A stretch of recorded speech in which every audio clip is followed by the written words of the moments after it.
नमस्ते दोस्तों। आज हम आए हैं उत्तराखंड के समर कैपिटल में जो है देहरादून।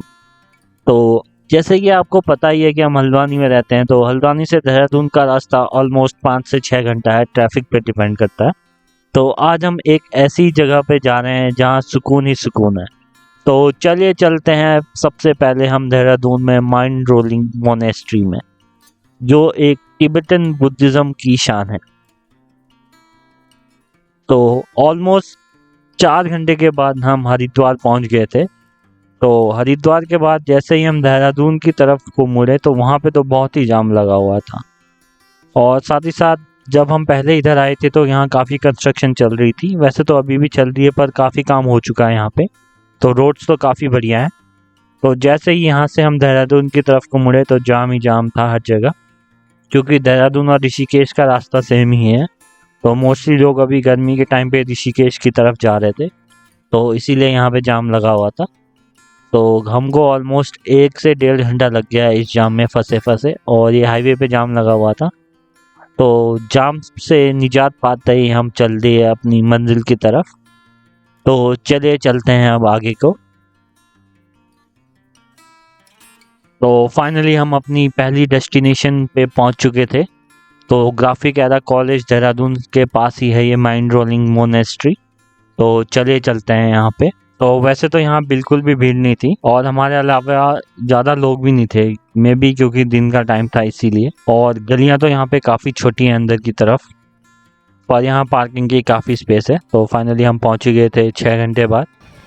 सो ऑलमोस्ट 2 बजने का टाइम था अभी।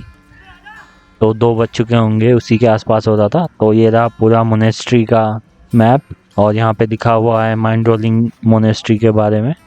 तो अगर आपको पढ़ना है तो आप पढ़ सकते हैं। तो चलिए चलते हैं आप मोनेस्ट्री की तरफ। तो ये है यहाँ का मेन गेट, और सामने ही आप देख सकते हैं यहाँ पे लिखा हुआ है मोनेस्ट्री के बारे में। तो इसके बारे में भी मैं आपको बता देता हूँ अब। तो आपको मैं थोड़ा सा इस मोनेस्ट्री के हिस्ट्री के बारे में बता देता हूँ। तो ये मोनेस्ट्री 1965 में बनाई गई थी। जो मॉन्क्स तिब्बत से एक्साइल होकर भारत आए थे, उन्होंने ये मोनेस्ट्री बनाई थी। तो हिंदी में माइंड रोलिंग का मतलब होता है मुक्ति का सही मार्ग।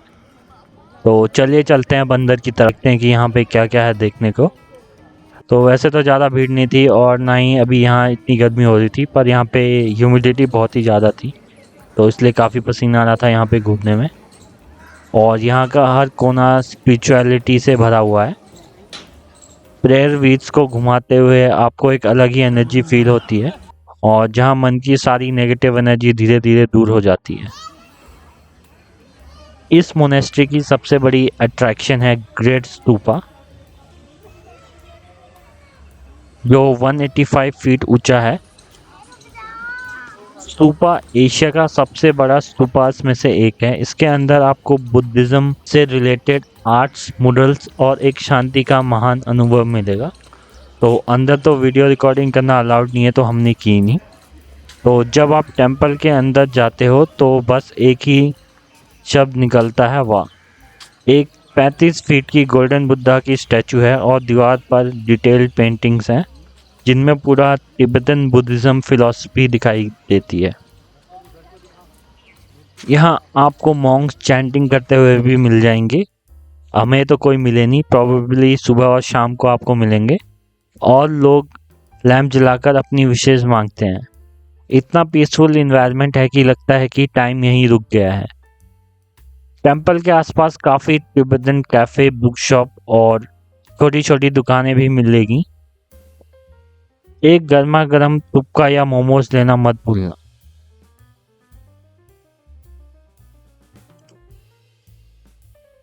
तो यहीं पे साइड पे एक कार भी डिस्प्ले पे रखी गई है जो दलाई लामा की थी। तो ये काफ़ी पुरानी मर्सिडीज़ कार है जो यहाँ पे डिस्प्ले पे रिसेंटली रखी गई है। तो इसके बारे में भी आप पढ़ सकते हैं, यहाँ पे लिखा हुआ है। तो देख सकते हैं ये है वो मर्सिडीज़, और इसका नंबर भी लिखा हुआ है यहाँ पे। तो हिमाचल प्रदेश की है ये मर्सिडीज़। तो यहाँ पे तो काफ़ी बढ़िया माहौल था, साथ ही साथ यहाँ पे काफ़ी ग्रीनरी भी है। तो आप देख ही सकते हैं कैसा है ये एरिया। तो चलिए चलते हैं अब आगे की तरफ को। तो ये था वो ग्रेट स्तूपा, तो इसके पीछे खड़े थे हम। और यहीं पे सामने आपको दुकानें मिल जाएंगी जहाँ पे आपको खाने पीने की चीज़ें मिल जाएंगी।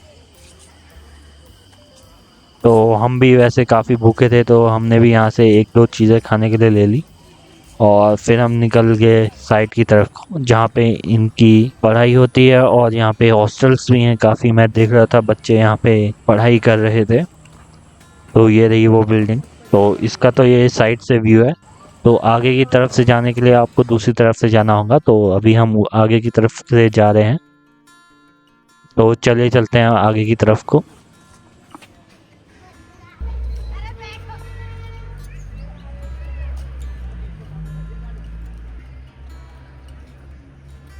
तो ये था आगे की तरफ का व्यू।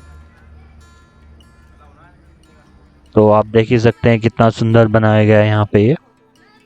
तो आपको यहाँ से ग्रेट स्तूपा भी दिख जाएगा और सामने ही यहाँ पे काफ़ी बड़ी बिल्डिंगें बनाई गई हैं। मेरे ख्याल से हॉस्टल्स हैं, यहाँ लिखा तो नहीं है एग्जैक्टली क्या है ये। तो अभी हम अंदर तो गए नहीं क्योंकि हमें भी काफ़ी लेट हो रहा था और गर्मी भी बहुत ही हो रही थी। तो चलिए साइड पे बुद्धा टेम्पल की तरफ चलते हैं। तो जैसे ही आप इस साइड वाले बुद्धा टेम्पल पे आएंगे तो यहाँ पे आपको जाते ही रेस्टोरेंट मिल जाएंगे काफ़ी, जो तिब्बतन फूड सर्व करते हैं। तो हमने तो अभी कुछ खाया नहीं क्योंकि हमने अभी अंदर से ही खाया था। तो चलिए देखते हैं इस तरफ को क्या क्या है। तो बिल्कुल भी भीड़ नहीं थी इधर पे भी, और हमारे अलावा दो चार ही लोग थे और जो आए थे। तो देख सकते हैं आप यहाँ पे काफ़ी एक्सप्लेन किया गया है तिब्बतन कल्चर के बारे में। अगर आपको इंटरेस्ट है तो आप उसके बारे में पढ़ सकते हैं। तो काफ़ी डिटेल में यहाँ पे लिखा हुआ है। और ये रहा सामने लॉर्ड बुद्धा का स्टैचू। तो काफ़ी देर अंदर घूमने के बाद फाइनली अब हम जा रहे थे दूसरी जगह को एक्सप्लोर करने के लिए। तो ये रहा बैक व्यू यहाँ से। तो काफ़ी ऊंची मूर्ति है और काफ़ी ग्रीनरी है इस तरफ। तो चलिए चलते हैं अब अपनी अगली डेस्टिनेशन की तरफ। तो वीडियो को देखने के लिए धन्यवाद। तो मिलते हैं अगली वीडियो में। तो थैंक यू फॉर वॉचिंग।